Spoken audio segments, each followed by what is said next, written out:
Good morning, students. Welcome you all for Next Generation Learning.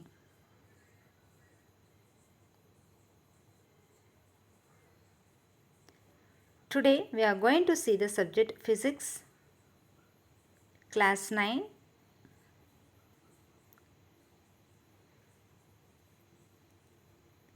Chapter number 9, Force and Laws of Motion. In this chapter, we have 6 topics. 9.1 Balanced and Unbalanced Forces. 9.2 First Law of Motion. 9.3 Inertia and Mass. 9.4 Second Law of Motion. 9.5 Third Law of Motion. 9.6 Conservation of Momentum. Today's topic Introduction. What causes motion? Force, balanced and unbalanced forces. Galileo's idea of force and motion. Newton's first law of motion. First, we will see the introduction. In chapter number 8, we have learnt the object moving in a straight line in the terms of position, velocity and acceleration. Along with, we have learnt what is meant by uniform motion and non-uniform motion. But we have not yet discovered what causes this motion. Why does the speed of an object changes with time? Do all the motions require a cause? So if so, what is the nature of this cause? In this chapter, we shall attempt to answer all such questions. So for many centuries ago, the problem of motion and its causes had a bustled for scientists and philosophers. A ball on the ground when given a small hit does not move. Such observations suggest that rest is the natural state of an object,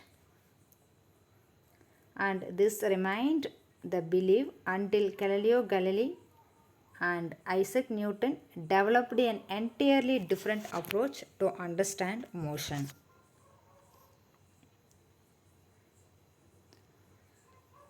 Look at these two images. One is push and another one is pull. When we want to open a door, we have to push the door handle. And when we want to close the door, we have to pull the door. So this means that to move a body, it has either to be pushed or pulled. So a push or pull on a body is called force. So what is the direction of the force? The direction in which a body is pushed or pulled is called the direction of the force. We open or close door by applying force. Now when we push the door to open it, we apply a force on the door. In this forces here, the force of the direction is away from us. And when we pull the door to close it, we exert some force on the door. The direction of the force is towards us.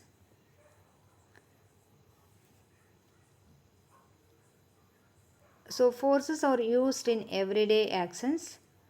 Using the force, we can push or pull. The push also force, pulling also force, lift also force, stretching, twisting and pressing. All the things are forces.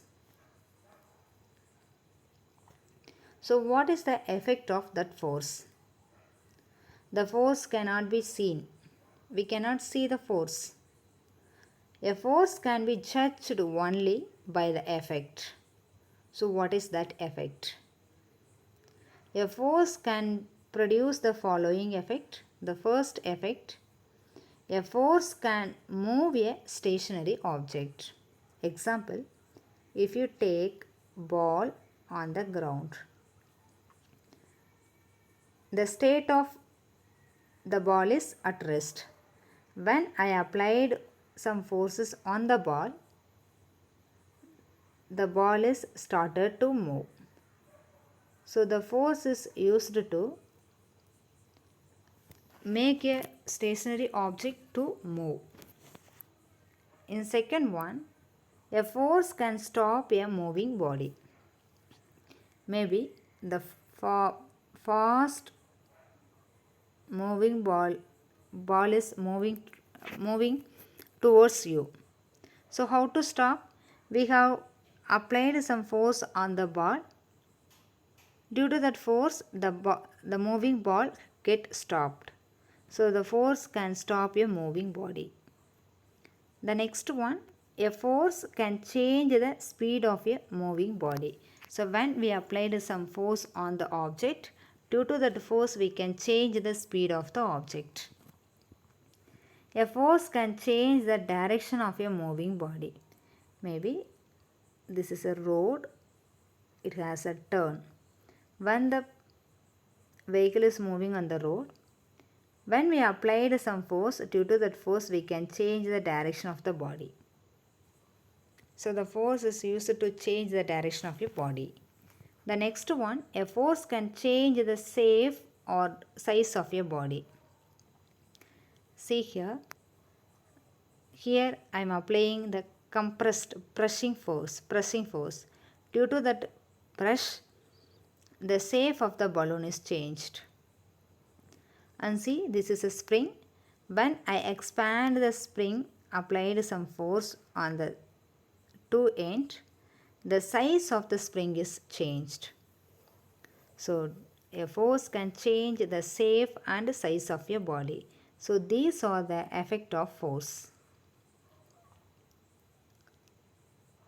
So from this we can say that the force is nothing but push or pull of an object is called force. The unit of force is Newton. It is represented by the capital letter N. It is a vector quantity. It has both magnitude and also direction. The next topic is balanced and unbalanced forces. So what is meant by balanced force and unbalanced force? If two individual forces are of equal magnitude and opposite direction, then the forces are said to be balanced. Look at the first image. Here the two individual forces but equal magnitude. The magnitude is nothing but, and the number is called magnitude. So here 300 Newton and here also 300 Newton. So the two individual forces of equal magnitude, but the direction of forces are in opposite direction. In such type of forces are called balanced force. If maybe two individual forces, so this is one and this is another one, two individual forces but not in equal magnitude. See here, this here 400 Newton and here 300 Newton. So the magnitude is not equal, but the force direction is opposite direction. Such type of forces are called unbalanced force. So in your book they given an activity for understanding the balanced and unbalanced force. For doing this activity, we have to kept one block, wooden block on the table, and we have to take two string X and Y tied at the two end of the block, X block and y block. First, I will apply the force pulling the block in the using X string. So if you apply a force by pulling the string X, the block begins to move to the right. If you pull the string Y, the block moves to the left. But if the block is pulled from the both the side, both X and Y, with equal forces, the block does not move. So such a forces are called balanced force. Due to that balanced force, we cannot change the state of rest of we cannot change the state of the object. That means here the object is at rest. The object is at rest. So do not change the state of rest or of motion of an object. So when we applied the balance forces on the object, due to that balanced force, we cannot change the state of object. The state may be motion or rest. And let us consider a situation in which two opposite forces are different magnitude. See, different magnitude. Pull the block. Maybe this is a 300 Newton and this is 400 Newton. So different magnitude but equal opposite forces. In this case, the block would begin to move in the direction to the greater force. Which side we apply the greater force, in that side the object begin to move. So two forces are not balanced means such type of forces are called unbalanced force. Due to that unbalanced force, we cannot change the state of object. So due to that balanced force, we can move the wooden block. So see here, in unbalanced force acting on an object that brings it in motion. So due to that unbalanced force, we can make the object to move. And look at these three diagrams. Here, what happens when some children try to push a box on a rough floor? If they push the box with a small force, here the two arrow marks are given. The first upper arrow mark represent pushing force. In this arrow mark is the frictional force. The frictional force is nothing but here the wooden block is on the floor. So the wooden block and the floor are contact with each other. When the two surfaces are contact with each other, the frictional force arises there. And the direction of the frictional force is always opposite to the pushing force. So if we applied the pushing force in this direction, this is a pushing force,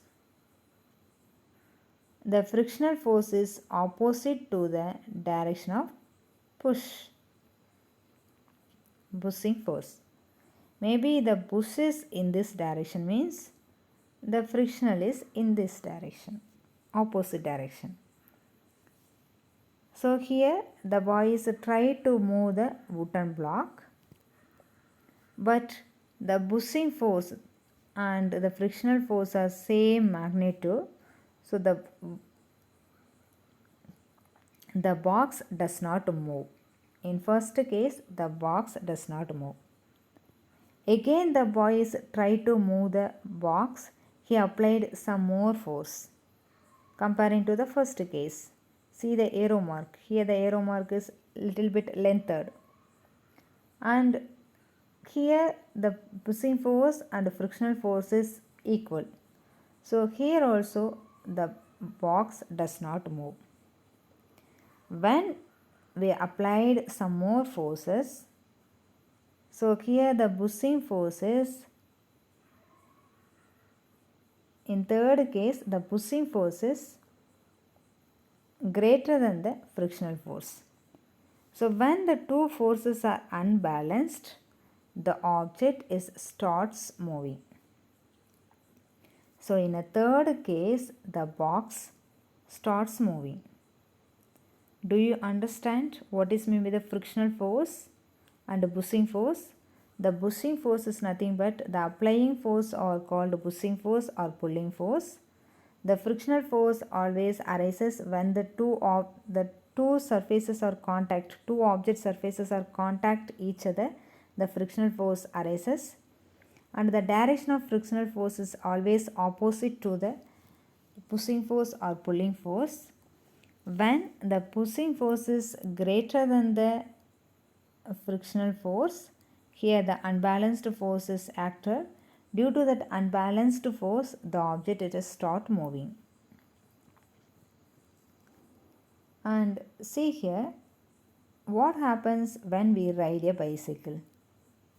When we stop pedaling, the bicycle begins to slow down. Why? Because we are giving the pulling force in this direction, and the frictional forces arises in this direction. When we stop the pedaling, the pushing force is reduced. The frictional force is, comparing to the pushing force, the frictional force is more.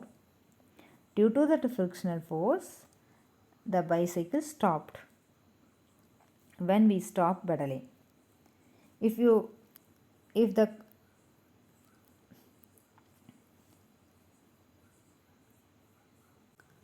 So in order to keeping the bicycle moving, what we have to do?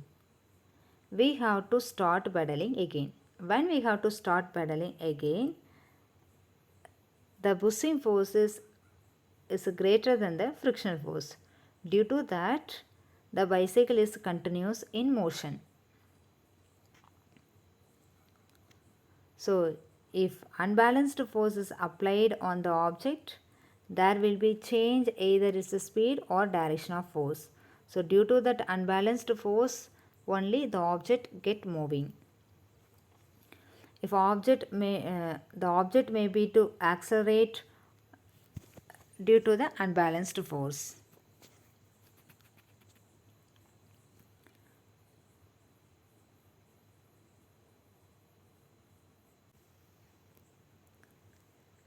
So see here, to accelerate the motion of an object, the unbalanced force is required, and a change in a speed or the direction would continues as long this unbalanced force is applied. And if this force is removed completely, means the object would continue to move with the velocity it has acquired till then. So once we stopped the unbalanced force, means the object continues to in motion, but after a certain time it will stop. The next one, Galileo's idea of force and motion. What is the Galileo's idea? Galileo given the idea that the object move with constant speed when no force act on them. Do you understand what is the meaning of that? The object move with constant speed when no force act on them. Is it possible? If you take a bicycle, we are riding the bicycle on the road. Once we stop the pedaling, the bicycle definitely will stop after a certain time. But the bicycle have to continue to in motion, means what we have to do? We have to apply some force. If there is no force, means the object does not continues in motion. But if there is no air resistance, if there is no frictional means, the object continue to be move in motion. How? So this was explained by Galileo. For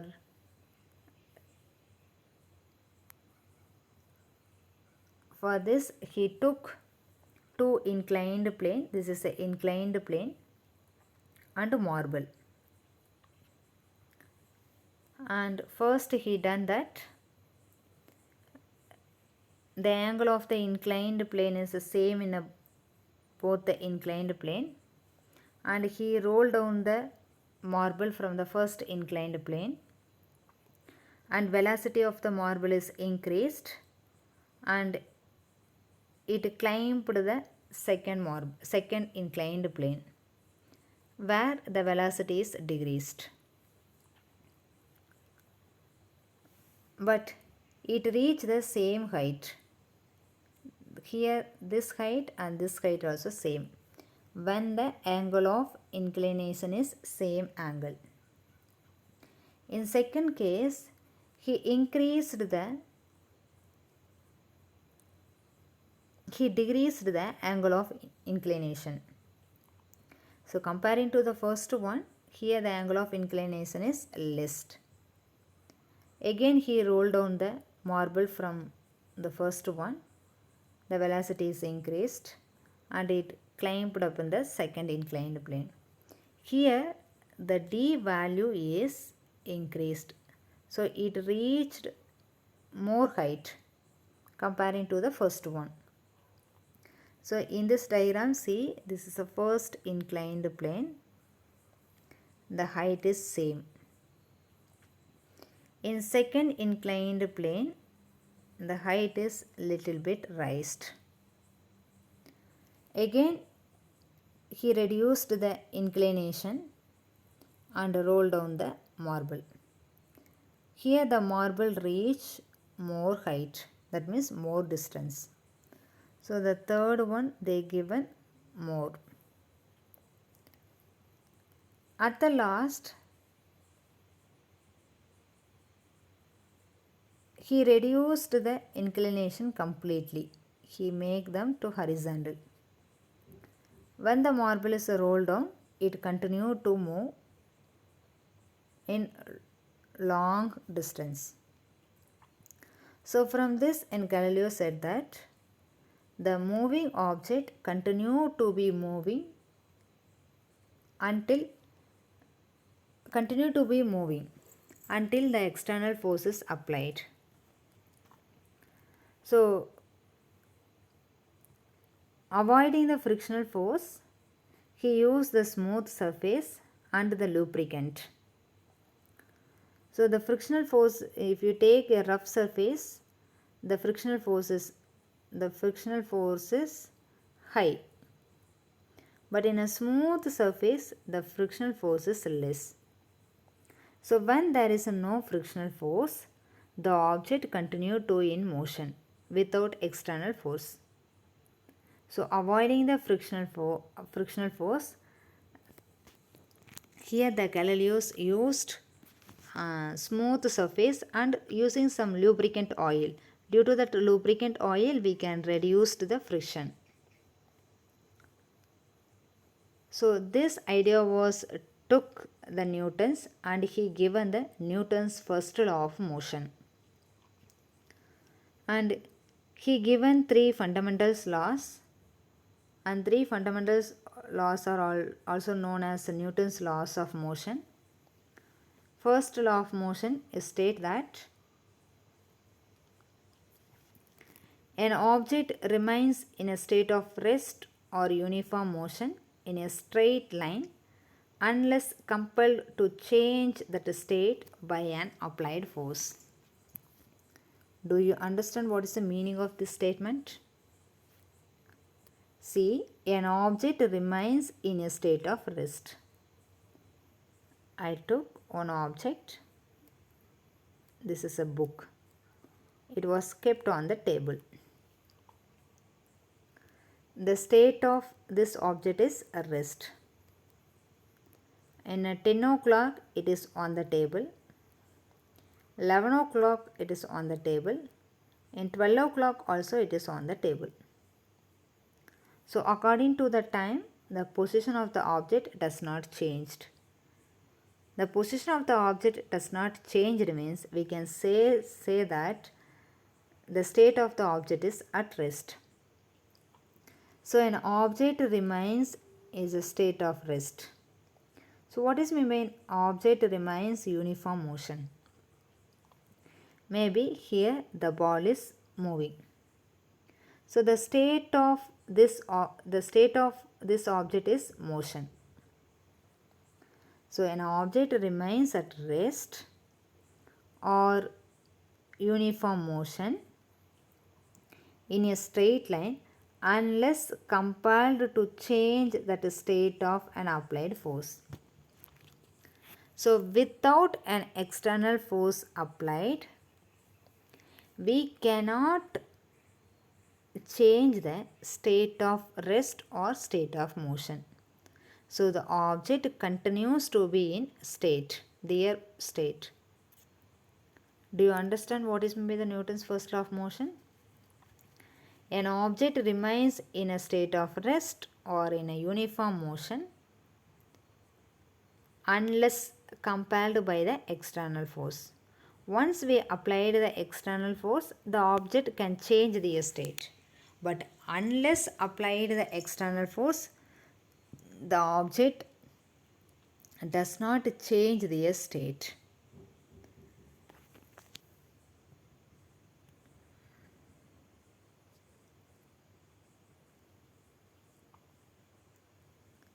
And this is your homework question. When a toothpaste tube is squeezed, its shape changes. The force responsible for this is an example of, you have to take the correct answer. The second question, which of the two balanced forces or unbalanced forces can change the shape of an object? Give an example to illustrate your answer. Third question, state Newton's first law of motion. In fourth question, what do you understand by the terms balanced force and unbalanced forces? Explain with examples. In fifth question, there are two types of forces X and Y. The forces belonging to type X can produce motion in a stationary object but cannot change the shape of the object. On the other hand, the forces belonging to the type Y cannot produce the motion in a stationary object but can change the shape of the object. What is the general name of the forces such as X and Y? Thank you for watching. The next class we are going to see activity for Newton's first law of motion. And take your book. This is your book content in a chapter number 9, Force and Laws of Motion. This is the introduction part. And this is a push force, push and a pull force. And the next topic is the balanced and unbalanced force. For understanding the balanced and unbalanced force, we have to do this activity I explained in the video. And for this is also I explained in the video. The next one, this is a Galileo's ideas for force and motion. This is also I explained. You have to read out all the sentence, then only you will be understood. And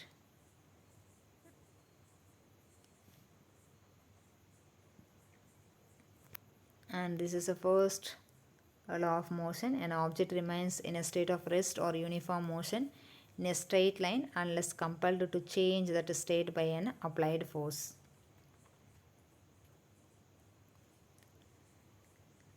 dear students, you have to read all the sentence in your book. If you have a doubt, you can ask through teachment. I will explain you. Thank you for watching.